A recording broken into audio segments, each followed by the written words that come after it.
जय हिंद दोस्तों। 21 तोपों की सलामी के साथ प्रेमचंद स्पेशल सीरीज में आप सभी का बहुत स्वागत है।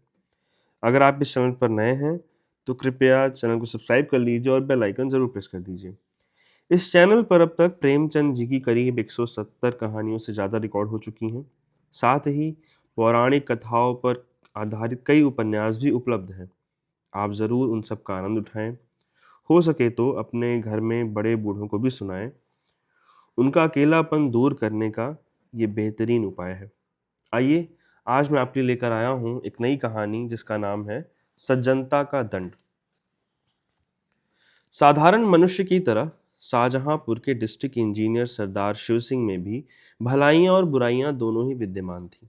भलाई यह थी कि उनके यहाँ न्याय और दया में कोई अंतर न था। बुराई यह थी कि वे सर्वथा निर्लोभ और निस्वार्थ थे। भलाई ने मातहतों को निडर और आलसी बना दिया था। बुराई के कारण उस विभाग के सभी अधिकारी उनकी जान के दुश्मन बन गए थे। प्रातः का समय था। वे किसी पुल की निगरानी के लिए तैयार खड़े थे, मगर साइस अभी तक मीठी नींद ले रहा था। रात को उसे अच्छी तरह सहेज दिया था कि पाँव फटने से पहले गाड़ी तैयार कर लेना। लेकिन सुबह भी हुई, सूर्य भगवान ने दर्शन भी दिए, शीतल किरणों में गर्मी भी आई, पर साइस की नींद अभी तक नहीं टूटी। सरदार साहब खड़े खड़े थक कर एक कुर्सी पर बैठ गए। साइस तो किसी तरह जागा, परंतु अर्दली के चपरासियों का पता नहीं। जो महाशय डाक लेने गए थे वे एक ठाकुर द्वार पे खड़े चरणामृत की परीक्षा कर रहे थे। जो ठेकेदार को बुलाने गए थे वे बाबा रामदास की सेवा में बैठे गांजे का दम लगा रहे थे। धूप तेज होती जा रही थी। सरदार साहब झुंझलाकर मकान में चले गए और अपनी पत्नी से बोले, इतना दिन चढ़ाया, अभी तक एक चपरासी का भी पता नहीं। इनके मारे तो मेरी नाक में दम आ गया है। पत्नी ने दीवार की ओर देखकर गंभीरता से कहा, यह सब उन्हें सिर चढ़ाने का फल है। सरदार साहब चिढ़कर बोले, क्या करूं, उन्हें फांसी दे दूं? सरदार साहब के पास मोटर कार का तो कहना ही क्या, कोई फिटन भी न थी। वे अपने इक्के से भी प्रसन्न थे। इसे इनके नौकर चाकर अपनी भाषा में उड़न खटोला कहते थे। शहर के लोग इसे अपना आदर सूचक नाम न देकर छकड़ा कहना ही उचित समझते थे। सरदार साहब अन्य व्यवहारों में भी बड़े मितव्ययी थे। उनके दो भाई इलाहाबाद में पढ़ते थे। विधवा माता बनारस में रहती थी। एक विधवा बहन भी उन्हीं पर अवलंबित थी। इनके सिवा कई गरीब लड़कों को छात्रवृत्तियां भी देते थे। इन्हीं कारणों से वे सदा खाली हाथ रहते। यहाँ तक कि उनके कपड़ों पर भी इस आर्थिक दशा के चिन्ह दिखाई देते थे। लेकिन यह सब कष्ट सहकर भी वे लोभ को अपने पास भटकने न देते थे। सरदार साहब का जिन लोगों पर स्नेह था वे उनकी सज्जनता को सराहते थे और उन्हें देवता समझते थे। उनकी सज्जनता से उन्हें कोई हानि न होती थी। लेकिन जिन लोगों से उनके व्यवहारिक संबंध थे वे उनके सद्भावों के ग्राहक न थे, क्योंकि उन्हें हानि होती थी। यहाँ तक कि उन्हें अपनी सहधर्मिणी से भी कभी कभी अप्रिय बातें सुननी पड़ती थी। एक दिन सरदार साहब दफ्तर से आए तो उनकी पत्नी ने स्नेहपूर्ण ढंग से कहा, तुम्हारी यह सज्जनता किस काम की, जब सारा संसार तुमको बुरा कह रहा है? सरदार साहब ने दृढ़ता से जवाब दिया, संसार जो चाहे कहे, परमात्मा तो देखता है। रमा ने यह जवाब पहले ही सोच लिया था। वह बोली, मैं तुमसे विवाद तो करती नहीं, मगर जरा अपने दिल में विचार करके देखो कि तुम्हारी इस सच्चाई का दूसरों पर क्या असर पड़ता है। तुम तो अच्छा वेतन पाते हो। तुम अगर हाथ ना बढ़ाओ तो तुम्हारा निर्वाह हो सकता है। रूखी रोटियां मिल ही जाएंगी, मगर ये 10-10, 5-5 रुपए के चपरासी, मुहर्रिर, दफ्तरी बेचारे कैसे गुजर करें?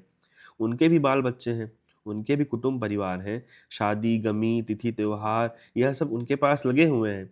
भलमनसी का भेष बनाए काम नहीं चलता। बताओ, उनकी गुजर कैसे हो? अभी रामदीन चपरासी की घरवाली आई थी। रोते रोते आंचल भीगता था। लड़की सयानी हो गई है, अब उसका ब्याह करना पड़ेगा। ब्राह्मण की जाति, हजारों का खर्च। बताओ, उसके आंसू किसके सिर फोड़ेंगे? ये सब बातें सच थीं। इनसे सरदार साहब को इनकार नहीं हो सकता था। उन्होंने स्वयं इस विषय में बहुत कुछ विचार किया था। यही कारण था कि वह अपने मातहतों के साथ बड़ी नरमी का व्यवहार करते थे। लेकिन सरलता और शालीनता का आत्मिक गौरव चाहे जो हो, उनका आर्थिक मोल बहुत कम होता है। वे बोले, तुम्हारी बातें सब यथार्थ हैं, किंतु मैं विवश हूँ। अपने नियमों को कैसे तोड़ूं? यदि मेरा वश चले तो मैं उन लोगों का वेतन बढ़ा दूं, लेकिन यह नहीं हो सकता। मैं खुद लूट मचाऊं और उन्हें लूटने दूं। रमा ने व्यंग्यपूर्ण शब्दों में कहा, तो यह हत्या किस पर पड़ेगी? सरदार साहब ने तीव्र होकर उत्तर दिया, यह उन लोगों पर पड़ेगी जो अपनी हैसियत और आमदनी से अधिक खर्च करना चाहते हैं। अर्दली बनकर क्यों वकील के लड़के से लड़की ब्याहने को ठानते हैं? दफ्तरी को यदि टहलुए की जरूरत हो तो यह किसी पाप कार्य से कम नहीं। मेरे साइज की स्त्री अगर चांदी की सिल गले में डालना चाहे तो यह उसकी मूर्खता है। इस झूठी बड़ाई का उदारता मैं नहीं हो सकता। इंजीनियरों का ठेकेदारों से कुछ ऐसा ही संबंध है जैसे मधुमक्खियों का फूलों से। अगर वे अपने नियत भाग से अधिक पाने की चेष्टा न करें तो उनसे किसी को शिकायत नहीं हो सकती। यह मधुरस कमीशन कहलाता है। रिश्वत लोक और परलोक दोनों का ही सर्वनाश कर देती है। उसमें भय है, चोरी है, बदमाशी है, मगर कमीशन एक मनोहर वाटिका है जहाँ न मनुष्य का डर है न परमात्मा का भय। यहाँ तक कि वहाँ आत्मा की छिपी हुई चुटकियों का भी गुजर नहीं है, और कहाँ तक कहें उसकी ओर बदनामी आग भी नहीं उठा सकती। यह वह बलिदान है जो हत्या होते हुए भी धर्म का एक अंश है। ऐसी अवस्था में यदि सरदार शिव सिंह अपने उज्जवल चरित्र को इस धब्बे से साफ रखते थे और उस पर अभिमान करते थे तो क्षमा के पात्र थे। मार्च का महीना बीत रहा था। चीफ इंजीनियर साहब जिले में मुआयना करने आ रहे थे, मगर अभी तक इमारतों का काम अपूर्ण था। सड़कें खराब हो रही थीं। ठेकेदारों ने मिट्टी और कंकड़ भी नहीं जमा किए थे। सरदार साहब रोज ठेकेदारों को ताकीद करते थे, मगर इसका कुछ फल न होता था। एक दिन उन्होंने सबको बुलाया। वे कहने लगे, तुम लोग क्या यही चाहते हो कि मैं इस जिले से बदनाम होकर जाऊं? मैंने तुम्हारे साथ कोई बुरा सलूक नहीं किया। मैं चाहता तो तुमसे काम छीन कर खुद करा लेता, मगर मैंने तुम्हें हानि पहुंचाना उचित न समझा। उसकी मुझे यह सजा मिल रही है। खैर, ठेकेदार लोग यहाँ से चले जाते तो बातें होने लगीं। मिस्टर गोपाल दास बोले, अब आटे दाल का भाव मालूम हो जाएगा। शाहबाज खां ने कहा, किसी तरह इसका जनाजा निकले तो यहाँ से। सेठ चुन्नीलाल ने फरमाया, इंजीनियर से मेरी जान पहचान है, मैं उसके साथ काम कर चुका हूँ, वह उन्हें खूब लथेड़ेगा। इस पर बूढ़े हरिदास ने उपदेश दिया, यारों, स्वार्थ की बात है, नहीं तो सच यह है कि यह मनुष्य नहीं देवता है। भला और नहीं तो साल भर में कमीशन के 10,000 तो होते होंगे। इतने रुपयों को ठीकरे की तरह तुच्छ समझना क्या कोई सहज बात है? एक हम हैं कि कौड़ियों के पीछे ईमान बेचते फिरते हैं। जो सज्जन पुरुष हमसे एक पाई का रवादार न हो, सब प्रकार के कष्ट उठाकर भी जिसकी नीयत डांवाडोल न हो, उसके साथ ऐसा नीच और कुटिल बर्ताव करना पड़ता है। इसे अपना अभाग्य के सिवा और क्या समझे? शाहबाज खान ने फरमाया, हाँ, इसमें तो कोई शक नहीं कि यह शख्स नेकी का फरिश्ता है। सेठ चुन्नीलाल ने गंभीरता से कहा, खां साहब, बात तो वही है जो तुम कहते हो, लेकिन क्या किया जाए? नेकियत से काम नहीं चलता। यह दुनिया तो छल कपट की है। मिस्टर गोपाल दास बीए पास थे। वे गर्व के साथ बोले, इन्हें जब इस तरह रहना था तो नौकरी करने की क्या जरूरत थी? यह कौन नहीं जानता कि नियत को साफ रखना अच्छी बात है, मगर यह भी तो देखना चाहिए कि इसका दूसरों पर क्या असर पड़ता है। हमको तो ऐसा आदमी चाहिए जो खुद खाए और हमें भी खिलाए, खुद हलवा खाए, हमें रूखी रोटियां ही खिलाए। वह अगर 1 रुपया कमीशन लेगा तो उसकी जगह 5 का फायदा कर देगा। इन महाशय के यहाँ क्या है? इसीलिए आप जो चाहें कहें, मेरी तो कभी इनसे निभ नहीं सकती। शाहबाज खां बोले, हाँ, नेक और पाक साफ रहना जरूर अच्छी चीज है, मगर ऐसी नेकी का ही क्या जो दूसरों की जान ले ले। बूढ़े हरिदास की बातों की जिन लोगों ने पुष्टि की थी, वे सब गोपाल दास की हाँ में हाँ मिलाने लगे। निर्बल आत्माओं में सच्चाई का प्रकाश जुगनू की चमक की तरह होता है। सरदार साहब की एक पुत्री थी। उसका विवाह मेरठ के एक वकील के लड़के से ठहरा था। लड़का होनहार था, जाति कुल का ऊंचा था। सरदार साहब ने कई महीने की दौड़ धूप में इस विवाह को तय किया था, और सब बातें तय हो चुकी थी, केवल दहेज का निर्णय नहीं हुआ था। आज वकील साहब का एक पत्र आया। उसने इस बात का भी निश्चय कर दिया, मगर विश्वास, आशा और वचन के बिल्कुल प्रतिकूल। पहले वकील साहब ने एक जिले के इंजीनियर के साथ किसी प्रकार का ठहराव व्यर्थ समझा, बड़ी सस्ती उदारता प्रकट की। इस लज्जित और घृणित व्यवहार पर खूब आंसू बहाए, मगर जब ज्यादा पूछताछ करने पर सरदार साहब के धन वैभव का भेद खुल गया, तब दहेज का ठहरना आवश्यक हो गया। सरदार साहब ने आशंकित हाथों से पत्र खोला। 5,000 रुपए से कम पर विवाह नहीं हो सकता। वकील साहब को बहुत खेद और लज्जा थी कि वे इस विषय में स्पष्ट होने पर मजबूर किए गए, मगर वे अपने खानदान के कई बुरे, खुर्राट, विचारहीन, स्वार्थांत महात्माओं के हाथों बहुत तंग थे। इस पर उनका कोई वश न था। इंजीनियर साहब ने एक लंबी सांस खींची। सारी आशाएं मिट्टी में मिल गईं।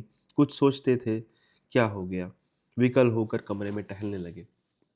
उन्होंने जरा देर बाद पत्र को उठा लिया और अंदर चले गए। विचारा कि यह पत्र रमा को सुनाए, मगर फिर ख्याल आया कि यहाँ सहानुभूति की कोई आशा नहीं। क्यों अपनी निर्बलता दिखाऊं, क्यों मूर्ख बनूं। वह बिना बातों के बात न करेगी, यह सोचकर वे आंगन से लौट गए। सरदार साहब स्वभाव के बड़े दयालु थे और कोमल हृदय आपत्तियों में स्थिर नहीं रह सकता। वे दुख और ग्लानि से भरे हुए सोच रहे थे, मैंने ऐसे कौन से बुरे काम किए हैं जिनका मुझे यह फल मिल रहा है। बरसों की दौड़ धूप के बाद जो कार्य सिद्ध हुआ था वह क्षण मात्र में नष्ट हो गया। अब वह मेरी सामर्थ्य से बाहर है। मैं उसे नहीं संभाल सकता। चारों ओर अंधकार है, कहीं आशा का प्रकाश नहीं, कोई मेरी सहायता नहीं। उनके नेत्र सजल हो गए। सामने मेज पर ठेकेदारों के बिल रखे हुए थे। वे कई सप्ताहों से यूं ही पड़े थे। सरदार ने उन्हें खोलकर भी न देखा था। आज इस आत्मिक ग्लानि और नैराश्य की अवस्था में उन्होंने इन बिलों को सतृष्ण आंखों से देखा। जरा से इशारे पर ये सारी कठिनाइयां दूर हो सकती हैं। चपरासी और क्लर्क केवल मेरी सम्मति के सहारे सब कुछ कर लेंगे। मुझे जबान हिलाने की भी जरूरत नहीं, न मुझे लज्जित ही होना पड़ेगा। इन विचारों का इतना प्राबल्य हुआ कि वे वास्तव में बिलों को उठाकर गौर से देखने लगे और हिसाब लगाने लगे कि उनमें कितनी निकासी हो सकती है। शीघ्र ही आत्मा ने सरदार सिंह को जगा दिया। आह, मैं किस भ्रम में पड़ा हुआ हूँ। क्या उस आत्मिक पवित्रता को जो मेरी जन्म भर की कमाई है केवल थोड़े से धन पर अर्पण कर दूं, जो मैं अपने सहकारियों के सामने गर्व से सिर उठाए चलता था, जिससे मोटर कार वाले भातृगण आंखें नहीं मिला सकते। वहीं मैं आज अपने इस सारे गौरव को, मान को, अपनी संपूर्ण आत्मिक संपत्ति को 10-5 हज़ार रुपयों पर त्याग दूं? ऐसा कदापि नहीं हो सकता। अब उसको विचार को परास्त करने के लिए जिसने क्षण मात्र के लिए उन पर विजय पा ली थी, वे उस सुनसान कमरे में जोर से ठठाकर हंसे। चाहे यह हंसी उन बिलों ने और कमरे की दीवारों ने न सुनी हो, मगर उनकी आत्मा ने अवश्य सुनी। उस आत्मा को एक कठिन परीक्षा में पार पाने पर परम आनंद हुआ। सरदार साहब ने उन बिलों को उठाकर मेज के नीचे डाल दिया, फिर उन्हें पैरों से कुचला। तब इस विजय पर मुस्कुराते हुए वे अंदर गए। बड़े इंजीनियर साहब नियत समय पर शाहजहांपुर आए। उसके साथ सरदार साहब का दुर्भाग्य भी आया। जिले के सारे काम अधूरे पड़े हुए थे। उनके खानसामा ने कहा, हुजूर, काम कैसा पूरा होगा। सरदार साहब ठेकेदारों को बहुत तंग करते हैं। हेड क्लर्क ने दफ्तर के हिसाब को भ्रम और भूलों से भरा हुआ पाया। उन्हें सरदार साहब की तरफ से कोई दावत दी गई थी, न कोई भेंट। तो क्या वे सरदार साहब के नातेदार थे जो गलतियां ना निकालते। जिले के ठेकेदारों ने एक बहुमूल्य डाली सजाई और उसे बड़े इंजीनियर साहब की सेवा में लेकर हाजिर हुए। ठेकेदारों में से एक बोला, हुजूर, चाहे गुलामों को गोली मार दे, मगर सरदार साहब का न्याय अब नहीं सहा जाता। कहने को तो कमीशन नहीं लेते, मगर सच पूछिए तो जान ले लेते हैं। चीफ इंजीनियर साहब ने मुआयने की किताब में लिखा, सरदार शिव सिंह बहुत ईमानदार आदमी हैं। उनका चरित्र उज्जवल है, मगर वे इतने बड़े जिले के कार्य का भार नहीं संभाल सकते। इसका परिणाम यह हुआ कि वे एक छोटे से जिले में भेज दिए गए और उनका दर्जा भी घटा दिया गया। सरदार साहब के मित्रों और स्नेहियों ने बड़े समारोह से एक जलसा किया। उसमें उनकी धर्मनिष्ठा और स्वतंत्रता की प्रशंसा की। सभापति ने सजल नेत्र होकर कंपित स्वर में कहा, सरदार साहब के वियोग का दुख हमारे दिल में सदा खटका रहेगा। यह भाव कभी न भरेगा, यह भाव कभी न मरेगा।